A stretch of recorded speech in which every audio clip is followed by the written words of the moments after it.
Salut Nadège, Bonjour Marie. comment tu vas? Ben ça va bien et toi? Oui, ça va. Ça, c'est Alors, bien. aujourd'hui, je t'ai proposé de faire cette petite interview pour parler d'une de tes activités qui est le massage bébé.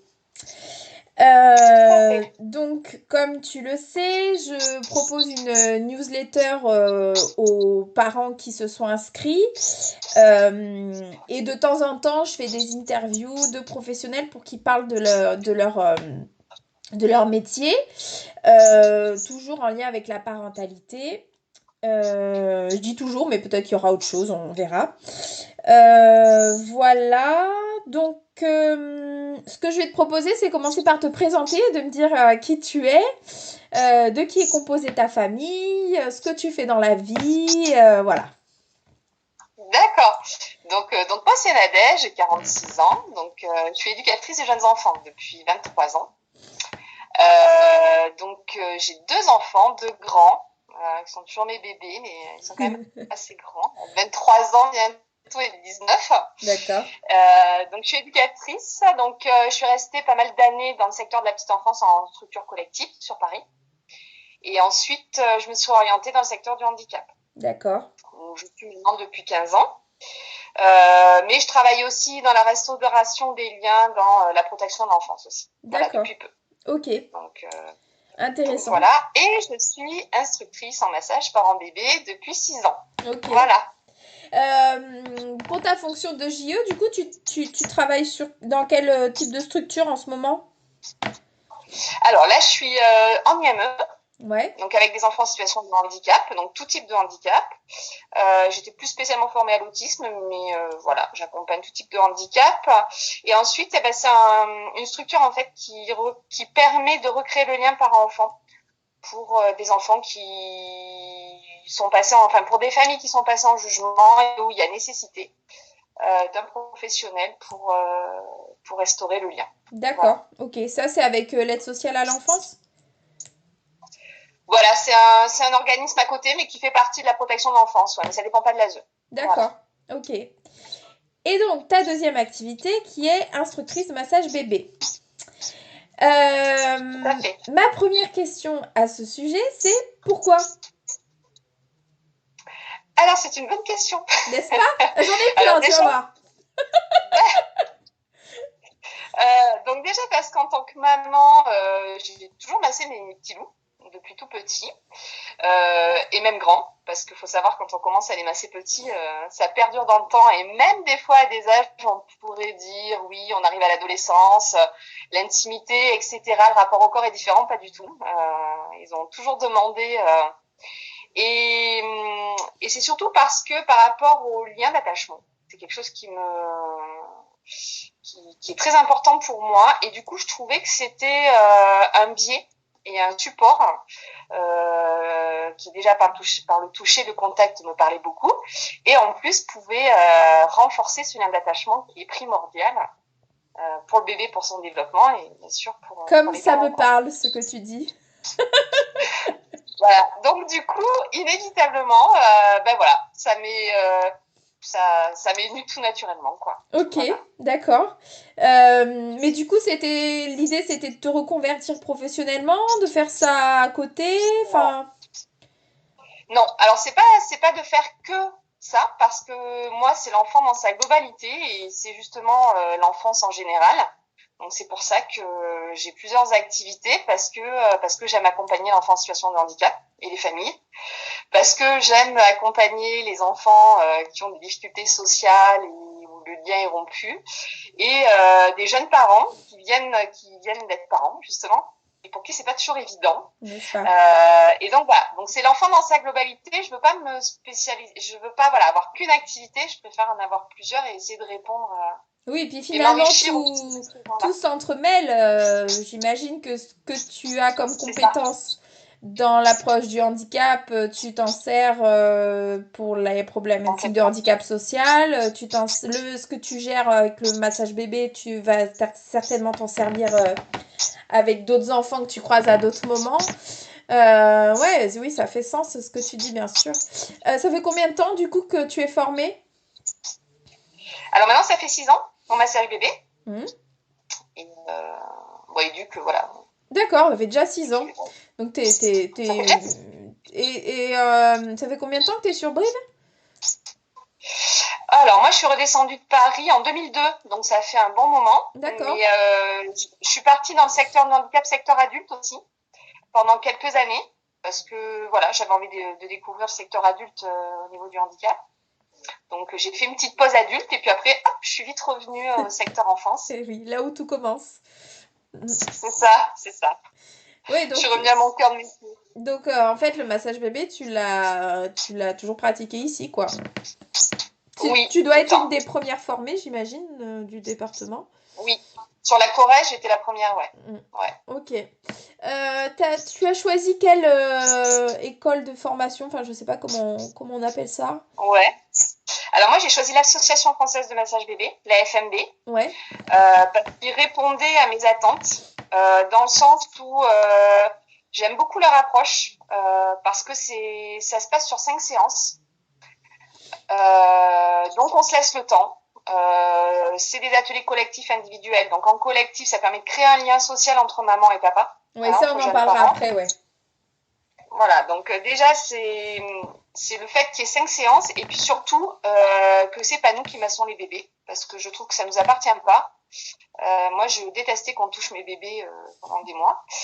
Donc je me verrais pas du tout aller toucher un bébé d'une jeune maman et d'un jeune papa. Donc c'est cette philosophie-là en fait qui m'a plus attirée sur l'association française de massage bébé et puis aussi parce qu'elle est reconnue au niveau mondial et que voilà, il y a des instructrices un peu partout. Oui, ça donne un peu de. C'est une association. Ouais, ça donne un peu de crédibilité et de légitimité à l'activité. Ok, surtout que instructrice en massage bébé, c'est pas un métier qui est reconnu comme monitrice de portage. D'ailleurs, il n'y a pas de réglementation propre. Donc effectivement, d'être formée par un organisme sérieux avec reconnu effectivement mondialement, ça pèse quoi. Voilà, exactement. Et ça, je trouve que c'est important aussi pour les parents qu'il y ait des références comme ça. Voilà, qui permet un peu de pouvoir s'y référer, de savoir où ils vont, quoi. Ok. Ça dure combien de temps la formation à instructrice massage bébé? Alors, ça dure une semaine. Donc, moi, je l'ai faite sur Toulouse. Et après, il y a un gros travail de mémoire quand même à faire, qui prend bien plusieurs mois, où justement, il faut créer un petit groupe de parents, et puis tester, faire remonter tout un dossier. Enfin, c'est assez... Il y a ça aussi qui m'a fait aller vers la FMB parce qu'il faut bosser quoi. Enfin voilà, on ne donne pas comme ça parce qu'on a fait 2 jours de formation, ça demande une réflexion et voilà. Oui. Puis j'adore écrire, j'adore faire des mémoires. Ouais, moi j'ai eu la chance de participer. J'ai eu la chance de participer justement à ce groupe test avec une instructrice aussi. Comment elle s'appelle? Bérangère? Oui, c'est ça. Je crois que tu m'en avais parlé. Ouais, c'est ça. Donc c'était avec Aline. Et effectivement, elle constituait un groupe comme ça pour son mémoire et ça avait été super sympa. Ouais, c'est chouette. Ok. Donc du coup, tu nous parlais tout à l'heure que tu faisais des ateliers individuels et collectifs. Quelles sont les différences? Pourquoi un parent s'orienterait plus sur un individuel ou plus sur un collectif? Alors ça, c'était très personnel parce qu'il y a des histoires familiales, chacun son histoire familiale.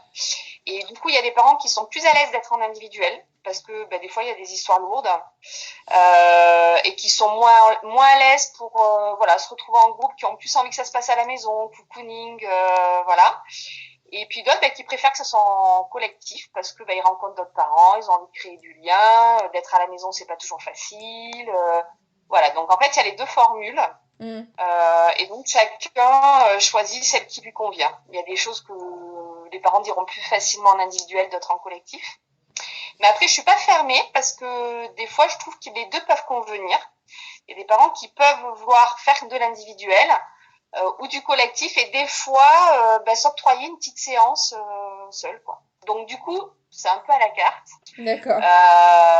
Ça peut être du collectif mais une séance où je vais à leur domicile et on voit un petit peu l'environnement de la famille, du bébé, comment on peut adapter, voilà. Ok. Donc, en principe, Et la place du papa dans ces ateliers, est-ce que tu les vois, ces papas? oui, oui, Alors du coup, est-ce qu'ils j'adore viennent quand plus ça va. en individuel ou est-ce qu'ils viennent plus en collectif? Alors, plus en individuel. Ouais. Ils sont plus en individuel, donc d'ailleurs, c'est souvent des créneaux quand les papas sont là. C'est plus, voilà. J'ai eu des cadeaux de fête des papas, où la Super. maman offrait ça au papa. Voilà. J'ai vu un papa récemment d'ailleurs qui m'a dit sympa le massage. Il me dit tous les soirs, faut que je masse la petite, quoi. Sauf que maintenant, elle a 3 ans. Ah merde! Bon, alors il me dit non, mais j'adore. Il me dit je vous dis Mais ça, oui. mais j'adore. Oui, oui. Ouais. Ok. Donc c'est plus en individuel. Plus en individuel. Et en domicile, tu te déplaces dans quel secteur? Alors, aux environs de Brive, j'ai pas forcément de limite. Ça peut aller jusqu'à 30 km, voilà. Au-delà, j'ai rarement, Ouais. clairement. Mais voilà, aux environs de Brive, jusqu'à 30 km à peu près. Ok. Et en collectif, tu fais ça où? Donc, je le fais à mon petit doigt m'a dit. Tu connais? Un petit peu, oui. Donc, voilà. Voilà, donc pour l'instant, c'est un peu en stand-by. Voilà, Et mais ouais. voilà. Ouais, ouais, Donc, puis je l'ai même, fait. enfin, moi je sais pas techniquement, matériellement, comment je peux assurer les distances enfin, sociales avec ce Covid là en atelier collectif, quoi. Enfin, Non. les gens, enfin, leur dire, ou alors il faudrait qu'il soit que trois, mais enfin, on verra ça plus tard. C'est Et puis c'est vrai que l'occasion de. ça va pas, voilà, avec la notion de collectif, de se sentir bien, d'être dans un environnement propice à l'échange où on est dans une ambiance un peu sereine quand même. Ouais, Là pour le coup, c'est ça. voilà, Est-ce que tu pour la peux nous peine. expliquer comment ça se déroule un atelier? Oui. Alors c'est vrai qu'il est séquencé. Donc il y a tout d'abord donc une présentation, bien évidemment, des parents, du bébé, de l'âge du bébé. Ensuite il y a toujours un temps de relaxation pour les parents. Parce qu'on ne masse pas un bébé sans avoir un peu pris conscience de l'état dans lequel on est. Et c'est des fois difficile d'évaluer l'état émotionnel dans lequel on est, parce qu'on est un peu plus dans le faire et dans l'hyperactivité que dans le ressenti. Donc il y a plein de techniques aussi, donc de respiration, de visualisation, etc., qu'on fait systématiquement au début. Ça, les parents adorent, parce que c'est des supports après qu'ils peuvent justement réutiliser. Donc il y a cette partie-là. Ensuite, il y a les apprentissages de mouvement. Donc on y va vraiment très progressivement. C'est pour ça qu'il y a 5 séances. Donc on commence par les jambes du bébé et puis on va petit à petit élargir au ventre, au bras, voilà. Et ensuite, il y a toujours un temps d'échange. D'accord. Donc un temps d'échange sur des questions pour moi en fait, où ils vont poser des questions plus techniques, etc. Mais aussi des échanges entre eux. Voilà, parce que finalement, ils se retrouvent dans les mêmes situations, ils échangent sur leur quotidien, sur leurs problématiques. Et, voilà. Ça dure combien de temps du coup en tout? Alors en individuel, on part sur 1 heure parce que du coup les échanges de fin sont un peu moins, il y en a un petit peu moins. Donc c'est 1 heure en individuel et en collectif, on part sur 1 heure et demie. D'accord, ok. Ça déborde souvent. Ouais. Ouais, je sais. Moi aussi, j'essaye 1 heure et demie, mais j'y arrive pas. On va se mettre un timer. Ouais, après je me force pas parce que ce qui doit être dit est dit et puis voilà quoi, on est dans l'humain quoi. Enfin, on a la chance d'être dans des métiers où on a de bonnes raisons de prendre notre temps quoi. C'est ça, tout à fait. On n'a pas de souci de rentabilité ni de productivité. Voilà, on n'a pas d'objectif chiffré à sortir à la fin. C'est ça. Est-ce qu'il y a un âge idéal pour le bébé pour commencer Alors c'est vrai que l'idéal, alors moi c'est vers un mois, 3 semaines, une fois que la visite du pédiatre a été faite, où tout va bien, voilà, il n'y a pas de souci. Alors normalement c'est de 0 à 1 an. Moi je fais plutôt 0,6 Pourquoi? Pas parce que le bébé après n'a pas besoin d'être massé, c'est pas du tout ça. C'est qu'en fait, le bébé à 6 mois commence un développement moteur. Et du coup, c'est plus compliqué pour le parent, c'est pas pour le bébé, parce que lui, il adore être massé même à 6 mois, il y a même jusqu'à 1 an, même 2 ans, c'est pas le souci, mais c'est dans l'apprentissage des gestes en fait. Et que le but, c'est pas de plaquer le bébé au sol et de le masser. Oui. Non, non, non, non, non. Le but, c'est pas ça, c'est de respecter son rythme, de respecter ses étapes de sommeil, enfin voilà. Et donc, du coup, c'est un peu plus compliqué pour l'apprentissage des gestes. Donc, c'est pour ça que je cible sur 0,6. Parce que des fois, j'ai des parents qui me disent, ah, voyez, il aime pas, il s'en va.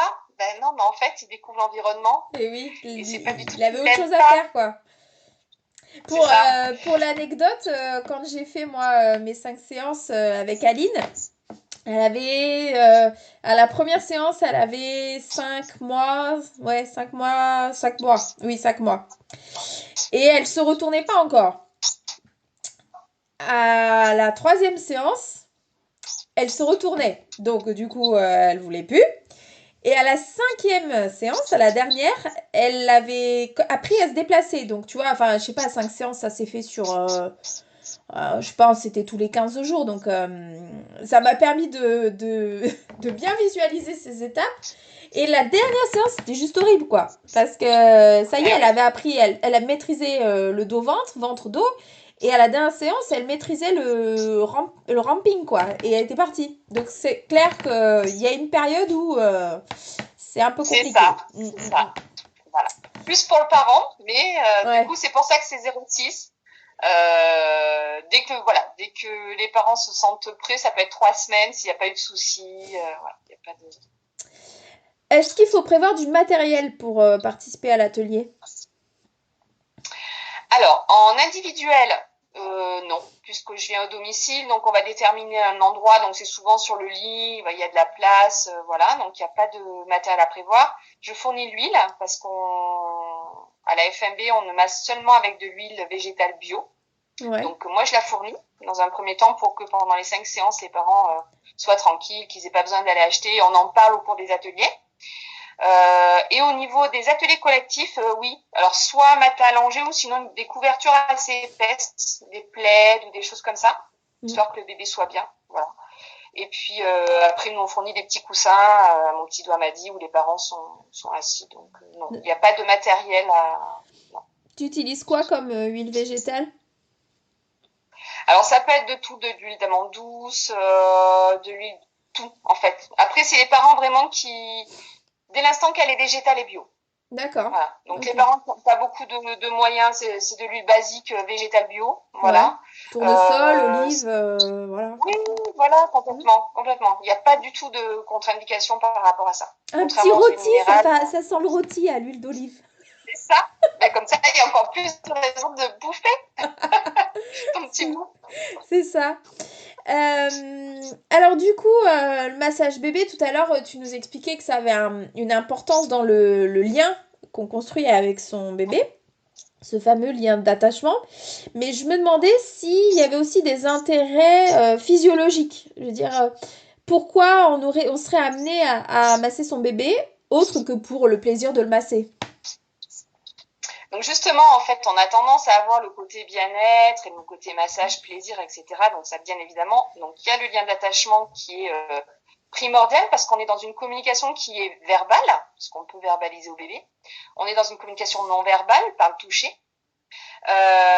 Et ça, c'est super important. Il y a l'instauration du regard aussi, parce Ouais. que quand on commence des massages, on prévient toujours le bébé, on lui demande son accord. On est bien d'accord qu'il va pas nous répondre verbalement, mais au niveau corporel, il nous parle. L'intention, ça compte, ouais. Euh, voilà. Donc le regard, et ça c'est super important pour après, pour les apprentissages, parce que c'est un prérequis, le regard.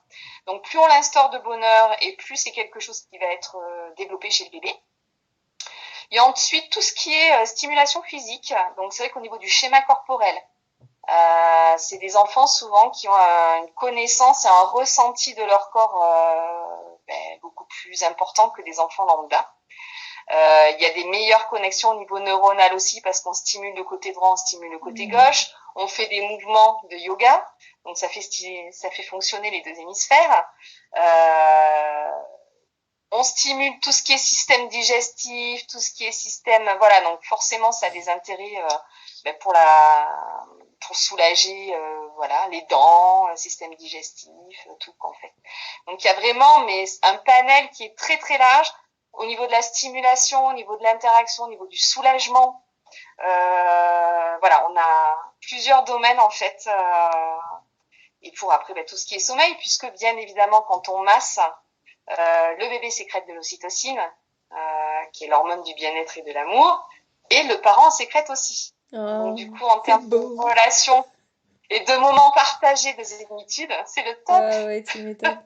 Ouais, donc en fait, le massage bébé, c'est pas ce qu'on pourrait s'imaginer, juste j'étale de l'huile sur le corps de mon bébé et point barre. C'est vraiment des rituels, enfin des gestes particuliers à cet endroit-là, je dois aller dans ce sens-là. Enfin voilà, c'est vraiment protocolé. Alors, complètement. Et puis c'est un massage qui est issu du massage Chantala, qui est un très vieux massage, parce que moi c'est rigolo d'ailleurs, on m'avait offert le livre, une amie, pour la naissance de ma fille, Ah oui. qui a maintenant 19 ans, qui a eu 19 ans il y a quelques jours. Donc je me suis inspirée de ce livre. Et donc c'est des massages indiens, où justement, en Inde, on sait très bien qu'au niveau énergétique, l'importance d'associer le mental et le corps, et ça c'est super important aussi pour nos petits loups, parce que dans notre société, on a tendance à pas forcément considérer le corps. Et je conseille souvent aux parents, sur le petit rituel du soir, quand il y a le petit temps de lecture, de continuer par un petit massage. Et donc, il y a des choses qui sortent par les mots, par rapport à un malaise, par rapport à des tensions qu'il a pu se passer à l'école, des choses comme ça. Mais aussi de finir par un petit massage, notamment un massage du ventre, où on sait que c'est un petit peu légèrement notre deuxième cerveau. Et que ça permet d'évacuer par les mots, mais aussi ça permet d'évacuer par le corps, quoi. Ouais. Tant qu'à faire. Et du coup, tant qu'à faire, c'est vachement mieux plutôt que de stocker. Oui, et plutôt on le fait aux enfants, et plutôt on leur dit que le corps, voilà, on a besoin de le relâcher. Il y a des choses qui vont se passer, qui vont relâcher des choses. Et plus c'est des adultes qui plus tard arriveront à méditer, je pense, plus facilement que nous, qui essayerons laborieusement. Voilà, laborieusement, à essayer de se ressentir. Ouais. Voilà. C'est des enfants qui sont vachement plus connectés à eux-mêmes, quoi. Oui. C'est ça. Est-ce qu'il y a des contre-indications au massage bébé? Est-ce qu'il y a des situations dans lesquelles tu dis non, là, je peux pas? Alors, j'en ai pas eu. Il y en a pas parce qu'on adapte. Ouais. C'est-à-dire qu'en fonction de la problématique, on peut tout à fait faire différents types de massages.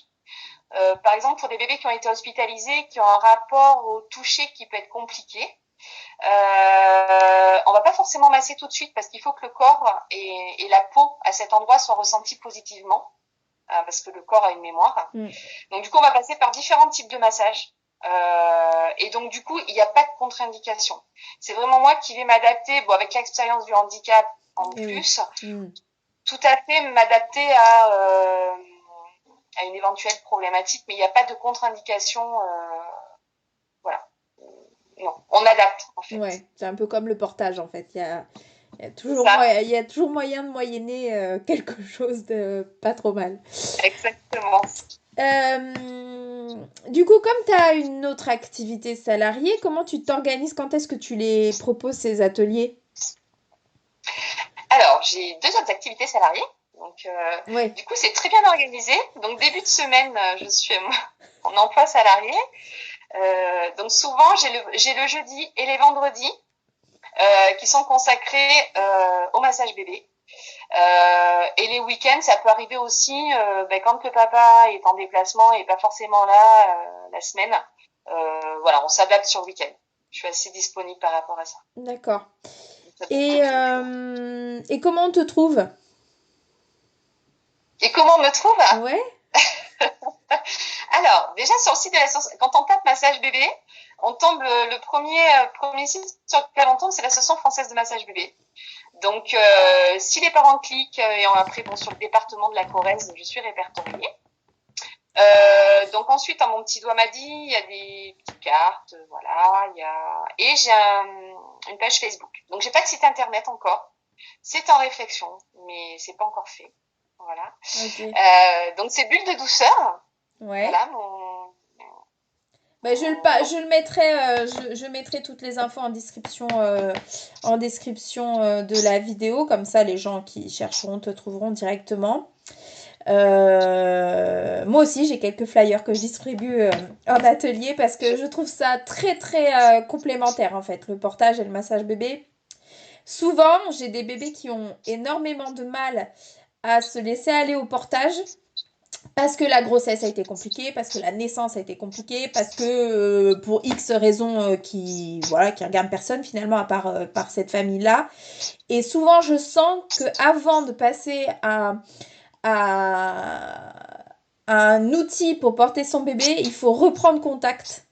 Et ça m'arrive, c'est pas souvent, hein, mais ça m'arrive de sentir que dans cette situation particulière de bébé qui veut pas être porté, quelques séances de massage bébé pourraient débloquer la situation. Et les retours que j'en ai, du coup, des gens qui ont suivi ce conseil-là, bah ça répond bien positivement à ce que je ressens moi à ce moment-là. Et effectivement, le massage bébé et le portage, c'est... Enfin, l'un va pas sans l'autre, quoi. Enfin, même si on n'a pas fait d'atelier portage, même si on n'a pas fait de massage bébé, instinctivement, ça se fait, quoi. Et moi qui n'ai pas une d'atelier massage bébé avec mon fils, mais qui l'ai massé quand même, par instinct maternel, en fait, voilà, t'as besoin de les tripoter, c'est ça. voilà, et qui est fait avec ma fille. Et ben, j'ai vu la différence, en fait. J'ai vraiment appris des gestes, des techniques pour la soulager quand elle avait des coliques, C'est ça. pour la détendre quand ma fille avait du reflux, donc pour essayer de l'apaiser, enfin voilà. Et aujourd'hui, donc à 8, alors moi j'ai pas autant de recul que toi, hein, mais aujourd'hui, mon fils qui a 8 ans, tous les soirs, il me demande de lui tripoter le dos. Il faut que je le masse le dos, voilà. Et Aline, c'est pareil, elle est toujours en train de me toucher. Enfin voilà, c'est vraiment, enfin moi je le recommande. Euh, inscrivez-le sur votre liste de naissance. Faites-le vous offrir, enfin c'est un super moment, enfin voilà, enfin pour un anniversaire, pour la fête des mères, la fête des pères, enfin peu importe le prétexte, euh, vraiment ça vaut vraiment le coup quoi, vraiment. Une dernière question, niveau budget, combien ça coûte des ateliers bébé, massage bébé?